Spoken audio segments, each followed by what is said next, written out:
You know, when we discuss staging or digital staging, I often ask agents, what do you suggest to a client when you walk inside of the house and you are selling a home that is being lived in? And most agents respond with, well, we tell them to take down personal things.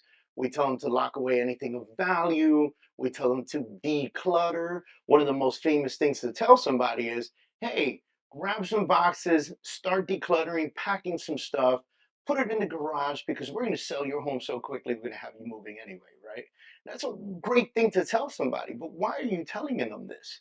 You're telling them this so that they can get the home presentable for sale. Now, what's the difference between that and getting an empty home and putting some furniture in it and selling that home?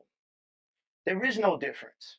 Because when you go to a seller, you tell them to declutter, take down personal items, put expensive jewelry away, and things of that nature, what you're actually doing is staging the home.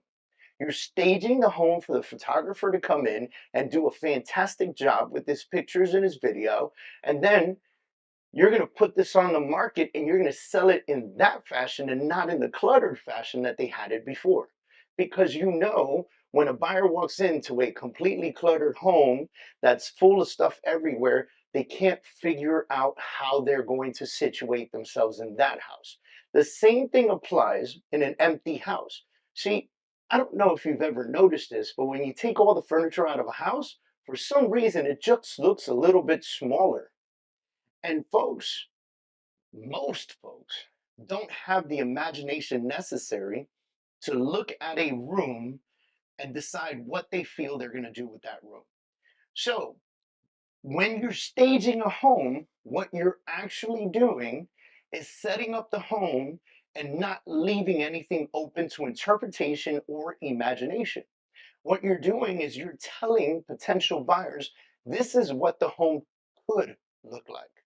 Now, there are a couple different ways that you can stage homes, and we've tried all of these methods, and I'm happy to tell you that they all work in their own way.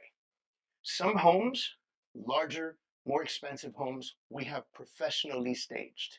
And yes, we do ask the sellers to pay for the staging. And we help them understand that by staging this more luxurious home, we're going to bring the value up so that it's not an empty, smelly kind of home that somebody's going to walk through and feel immediately like they just need to do work in the home. No, we're going to have air fresheners running in that house, and we're going to have furniture in places so that people can see and understand how they can put a room together. In some other cases, we have digitally staged. And we do a couple things when digitally staging. One of the things that we do is we put the digitally staged photos up on the MLS and we put them in our marketing material. And yes, we do put a little asterisk and say this home has been digitally staged because we don't want folks to feel like they're going to walk into that house and see all that furniture. We need to represent the house for the way it is and how it is, right?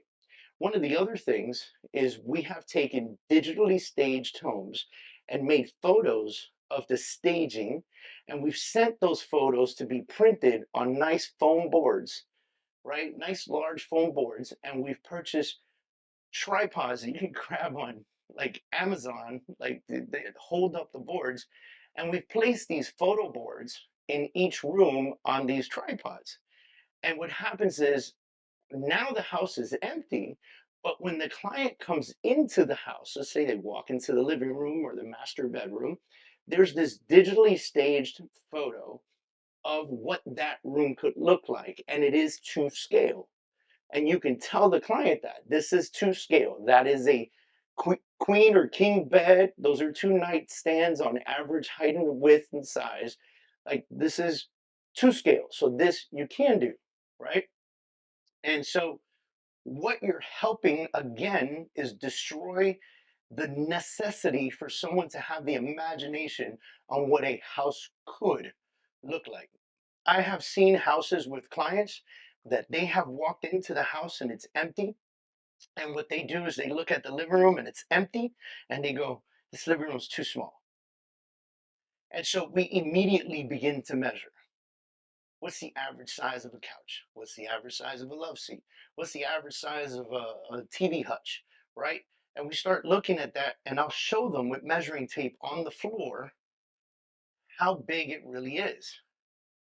And then you'll see the light come on, and they'll go, okay, well, maybe it does fit in here pretty well. Why does it look so small? See, it's empty. So, few things here. You got a cellar with a lot of crap in the house, stage it by decluttering and getting rid of a bunch of stuff. You got an empty house, stage it with real furniture, or you can digitally stage it for pennies on the dollar, guys. Create the foam boards, invest in your sale. You're going to earn 6% on this.